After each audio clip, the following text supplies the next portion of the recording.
जय हिंद सभी को। हमारी स्पेक्ट्रम बुक की जो सीरीज़ चल रही है, आज उसका पार्ट 8 है और इसमें हम कंटिन्यू करेंगे कि कैसे जो मुग़ल एम्परर थे वो इंडिया से उनका राज ख़त्म हुआ और कैसे ब्रिटिश ने इंडिया पे राज करा। तो हमने पिछले चैप्टर में ये समझा था कि जो ब्रिटिशर्स थे उन्होंने इंडिया पे राज इसलिए कर पाए थे क्योंकि इंडिया उस टाइम में छोटे-छोटे टुकड़ों में बँटा हुआ था। उस टाइम में कोई भी नेशनलिज़्म वगैरह की भावना नहीं हुआ करती थी। उस टाइम में जो त्रावणकोर था, वो राजपूताना स्टेट था, जो पंजाब था, ये सारे अलग-अलग थे, ना कि आज की तरह इंटीग्रेटेड पार्ट थे। तो इसी में हम आगे चलते हुए देखेंगे कि क्या राज था, क्या कारण था कि जो ब्रिटिशर्स हैं वो मुग़ल एम्पायर को हरा के इंडिया पे कैसे राज करते हैं। तो आप सब जानते हैं ये औरंगज़ेब है और ये जो डिसइंटीग्रेशन था मुग़ल एम्पायर का, ये औरंगज़ेब के टाइम से ही चालू हो गया था। क्योंकि जो औरंगज़ेब की पॉलिसीज़ थी वो कुछ ऐसी थी जो कि रिलीजियस कॉन्फ्लिक्ट को बढ़ाया करती थी। औरंगज़ेब ने बहुत सारे हिंदुओं के मंदिरों को तोड़ा था, प्लस बहुत सारे हिंदुओं को मारा भी था, प्लस उसने मुस्लिम का स्प्रेड भी बहुत क्रूर तरीके से करा था, जिस कारण जो अदर रियासत थी, जो सिख, मराठा, राजपूत थे, उनमें बहुत गुस्सा था औरंगज़ेब के प्रति। तो जैसे ही औरंगज़ेब की मृत्यु होती है 1707 में, तो हमें देखने को मिलता है कि जो अगली लीडरशिप थी वो बहुत कमज़ोर होती है, जिस कारण जो राजपूत, मराठा, सिख्स होते हैं वो नई पावर इन्हेंस होती है और ये देखेंगे कि डिक्लाइन मुग़ल एम्पायर का औरंगज़ेब के बाद में चालू हो जाता है। तो सबसे पहली चीज़ थी military incompetence. Military incompetence in a sense कि जो मुग़ल एम्पायर था तो उसमें बहुत सारे इनके सेनापति हुआ करते थे, तो उनमें से कई सेनापति राजपूत भी हुआ करते थे। तो अब औरंगज़ेब की जो पॉलिसी थी रिलीजियस को लेके, तो इस कारण बहुत सारे हिंदू सेनापतियों में भी वो हुआ कि यार ये क्या भाई, हम इनके सेना के लिए लड़ रहे हैं और ये हमारे हिंदू भाइयों को ही मार रहे हैं, ये तो गलत है। तो वो विद्रोह कर देते हैं। प्लस इनके कुछ सैनिक वगैरह भी होते हैं जो बहुत हद तक हिंदू होते हैं, तो वो भी विद्रोह कर देते हैं। तो इस कारण जो मिलिट्री होती है वो उनकी बहुत डिग्रेड हो जाती है। और जो मेन कारण है, जो मोस्ट इम्पोर्टेंट कारण है decline of Mughal is the military inefficiency और मिलिट्री इनकॉम्पिटेंस। ठीक है। फिर इसके बाद हम देखेंगे कि बहुत सारी चीज़ें होती हैं, जैसे शिफ्टिंग एलिगेंस ऑफ ज़मींदार। तो ये जो आप देख पा रहे हैं ये है ज़मींदार। तो ज़मींदार लोग भी एकदम राजा की तरह ही दिखते थे, यानी इनकी वेशभूषा, इनके पास संपत्ति, पैसा सेम एज नोबल्स राजा की तरह ही हुआ करता था। तो इन्होंने देखा कि यार अब मुग़ल एम्पायर छोटे छोटे टुकड़ों में टूट रहा है, तो भाई हम भी हम भी इंडिपेंडेंट हो जाते हैं। हम क्यों मुग़ल एम्पायर के अंडर में रहें, हम क्यों मुग़ल एम्पायर को टैक्स भरें। हम टैक्स ना भर के हम पैसा हमारे पास रखेंगे और उस पैसे को अलग जगह इन्वेस्ट करेंगे और ज़्यादा पैसा बनाएंगे। तो इन्होंने भी जो था ज़मींदार लोगों ने, उन्होंने अपना जो मुग़ल एम्पायर से लिंक था वो धीरे धीरे तोड़ना चालू करा और उन्होंने छोटी छोटी नोबिलिटी को पैसा देना चालू करा कि भाई तुम रीजनल पावर जो हो वो, जैसे कोई ज़मींदार राजस्थान का है तो वो राजस्थान, जयपुर का है तो जयपुर के राजा को पैसे देगा, ना कि वो मुग़ल एम्पायर को। कि वो चाहता है कि जयपुर डेवलपमेंट करे, जयपुर डेवलपमेंट करेगा तो ही मैं ज़्यादा पैसे कमाऊँगा। ऐसे ही हम देखेंगे जागीरदारी क्राइसिस। तो जागीरदारी क्राइसिस में क्या सीन था कि मुग़ल एम्पायर का डिक्लाइन तो हो रहा था, प्लस जो हेरिडेटरी और लैंड ओनर्स थे वो उन्होंने भी अलायंस शिफ्ट कर दिया था।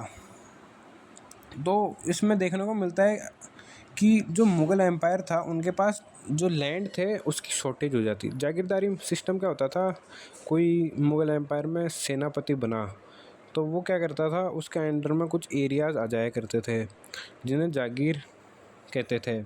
तो 14 गाँव का जागीरदार है, 15-16 गाँव का, 700 गाँव का जागीरदार, ऐसे। तो क्या हो रहा था, सेनापति तो बढ़ते जा रहे थे पर जो लैंड है वो तो फिक्स्ड ही है। तो लैंड फिक्स्ड है और सेनापति वगैरह बढ़ते जा रहे हैं, तो जागीरदारी क्राइसिस आ गई, यानी लैंड की शॉर्टेज आ गई, जिस कारण जो सेनापति थे वो नाराज़ हो गए कि भाई हम हमारा तो प्रमोशन हुआ, और हमारा प्रमोशन हो गया, आपने हमारे लैंड तो बढ़ाए ही नहीं, ना हमारे पैसे बढ़ाए। तो इस कारण उनमें भी आक्रोश हो जाता है, और वो भी मुग़ल एम्पायर से थोड़ा शिफ्ट होते रहते हैं। प्लस हम ये भी देखेंगे कि जो रीजनल पावर है वो भी इंडिया में मुग़ल एम्पायर के टाइम में बनने लगती है। जैसे राजपूत, जाट्स, मराठा, सिख पावर इस टाइम पे अपने पीक पे पहुंचती है।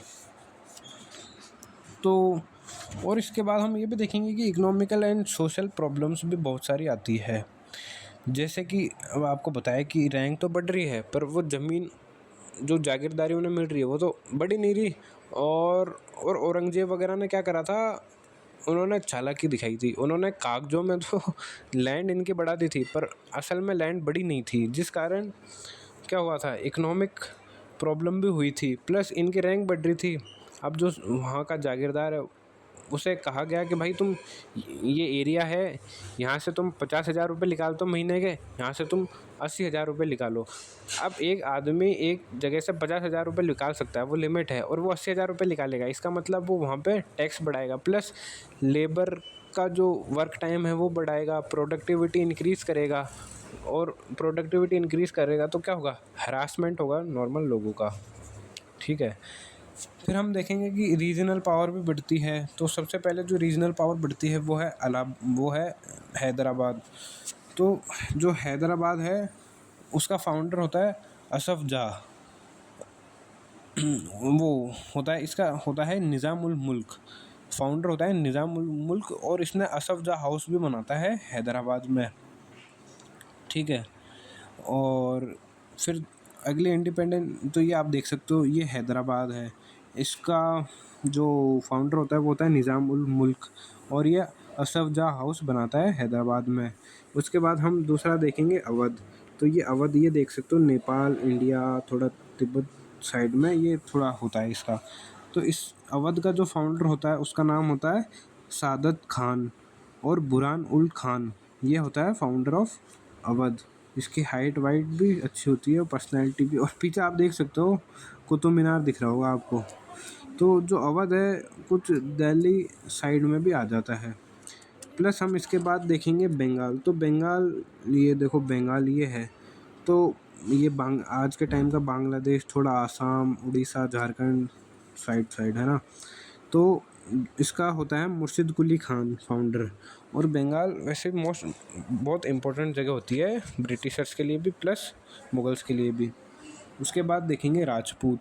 तो राजपूत में सबसे फेमस राजपूत है महाराणा प्रताप, और भी बहुत है, पृथ्वीराज चौहान, दुर्गादास राठौड़, राव शेखाजी, और भी बहुत सारे हैं, गोरा बादल। तो ये राजपूत, तो राजपूत भी अपनी टेरिटरी को इंक्रीज़ करते हैं, और इनकी टेरिटरी साउथ ऑफ दिल्ली तक पहुंच जाती है, और वेस्ट और दूसरे साइड में वेस्टर्न कोस्ट तक। तो बहुत बहुत लंबी टेरिटरी होती है, और बहुत बड़ी टेरिटरी होती है राजपूतों की भी। फिर हम देखेंगे मैसूर। तो मैसूर भी एक वेरी इंपॉर्टेंट प्लेस है एज ए स्ट्रेटेजिक लोकेशन के लिए। प्लस हम देखेंगे कि यहाँ पे वुडियार डायनेस्टी राज करती है। आफ्टर वुडियार डायनेस्टी यहाँ पे मोस्ट इम्पोर्टेंट राजा जो जिनका हिस्ट्री में बहुत इम्पोर्टेंट रोल है वो है, एक तो हैदर अली, और दूसरे टीपू सुल्तान, वो भी इस मैसूर के ही हैं। उसके बाद हम देखेंगे केरला। तो केरला के राजा होते हैं, केरला और ट्रेवनकोर, इसके राजा होते हैं मार्तांडा वर्मा। और ये आप देखोगे ये इस प्रकार की उनकी आँख यानी आर्ट एंड क्राफ्ट हुआ करता था। तो उनकी पोर्ट्रेट कुछ इस तरीके से बनाई गई है। तो इस टाइप के पोर्ट्रेट देखें तो ये आप समझ आना ये साउथर्न पोर्ट्रेट है, और साउथर्न आर्किटेक्ट वो आर्ट एंड क्राफ्ट है। ठीक है। उसके बाद हमें देखने को मिलेंगे जाट्स। तो जाट्स में बहुत फेमस राजा हुए हैं सूरजमल। ठीक है। ये अलवर साइड के थे, और इन्होंने भी बहुत बहुत अपना राज्य फैलाया था।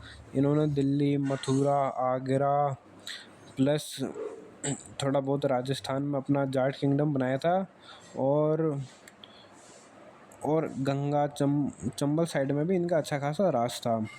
प्लस ये ही एक ऐसे राजा थे जाट में जो कि सक्सेस कर पाए थे। इनके बाद जो भी लीडरशिप आई थी वो इतनी अच्छी नहीं थी। उसके बाद हम देखेंगे सिख। तो जो औरंगज़ेब था उन्होंने बहुत ज़्यादा ऑपरेस करा था किनको, सिख्स को और सिखों के गुरुओं को। तो सिखों में भी बहुत ज़्यादा क्रोध था जब औरंगज़ेब की डेथ हुई, लेटर मुगल्स आए तो इन्होंने भी खुद को अलग कर लिया था। प्लस इन्होंने दिल्ली पर बहुत सारे आक्रमण भी करे थे, क्योंकि अब लेटर मुगल्स में ऐसा कुछ खास जोर तो था नहीं। और प्लस हम इनमें ये देखेंगे कि बहुत फेमस राजा और गुरु सिखों के निकल के आते हैं, राजा रणजीत सिंह। राजा रणजीत सिंह अगर सिखों की देखें हम तो सबसे इम्पोर्टेंट राजा राजा रणजीत सिंह थे। तो यहाँ पे पहले मिसल बनी थी पंजाब में, 12 मिसल थी। मिसल का मतलब है इक्वल पार्ट्स। और जो शुक्र चकिया मिसल थी उसके जो राजा थे वो थे राजा रणजीत सिंह। तो इन्होंने अपनी टेरिटरी सबसे बड़ी करी थी, वो थी सतलुज से झेलम तक। और ये अंग्रेज़ों के साथ इनकी एक ट्रीटी हुई थी कि झेलम को क्रॉस नहीं करेंगे, इसलिए इनकी टेरिटरी सतलुज से झेलम तक ही थी और झेलम को ये क्रॉस करके नहीं आते हैं, क्योंकि इनकी अंग्रेज़ों के साथ एक ट्रीटी हो जाती है। ठीक है। प्लस हम इसके बाद देखेंगे मराठास। तो मराठास में सबसे फेमस मराठास हैं Shivaji plus Bajirao one, Peshwa Bajirao one. तो ये भी अपनी टेरिटरी को बहुत बड़ा करते हैं, बहुत बड़ा करते हैं। बड़ौदा, ग्वालियर, बॉम्बे, गुजरात, यहाँ तक इनकी टेरिटरी होती है। फिर हम देखेंगे छोटी छोटी रीजनल पावर, जो कि है रोहिलाखंड एंड फ़ारुखाबाद। तो ये देख सकते हो रोहिलाखंड दिल्ली के पास और फ़ारुखाबाद भी इधर किधर ही है। तो रोहिलाखंड एंड फ़ारुखाबाद अफ़गान माइग्रेशन जो होते हैं वो अपना एक एरिया बसाते हैं दिल्ली के पास, जो कि रोहिलाखंड एंड फ़ारुखाबाद है। यहाँ पे अफ़गान होते हैं, माइग्रेटेड अफ़गान, जो कि इंडिया में सेटल हो चुके हैं। प्लस अब हम देखेंगे सोशो एंड इकोनॉमिक कंडीशंस। तो जो सोशो इकोनॉमिक कंडीशन थी वो इस टाइम में बहुत ही ख़राब चल रही थी। कैसे ख़राब चल रही थी? तो जो एग्रीकल्चर था, पहली चीज़ है एग्रीकल्चर। तो जो एग्रीकल्चर था, एक सेकंड कलर बदल लूँ मैं। तो जो एग्रीकल्चर था, एग्रीकल्चर तो मैंने आपको बताया कि ये किसके अंडर था, ज़मींदार के। ठीक है, ज़मींदार। और ज़मींदार में क्या करा था, ज़मींदार और प्लस जागीरदार। तो ये जो ज़मींदार और जागीरदार थे, तो इन्होंने क्या करा था, इन्होंने तो ज़मींदार और जागीरदार मैंने बताया था कि इनकी मुग़ल एम्पायर ने जागीरदारियों की पोजीशन तो बढ़ा दी थी, पर इनकी जो लैंड था वो नहीं बढ़ाया था। तो इन्हें कहा था कि आप यहाँ से टैक्स वसूलो, और टैक्स जो आप वसूलोगे, जैसे कि एक कोई भी एग्ज़ाम्पल ले लो, हम ले लेते हैं हम जयपुर। ठीक है, तो ऐसा कहा कि जयपुर है आपके पास, ठीक है, आपके पास है जयपुर। तो जयपुर से आप एक जागीरदार रेवेन्यू निकाल सकता है 1,00,000 रुपए का, ठीक है, 1 साल का।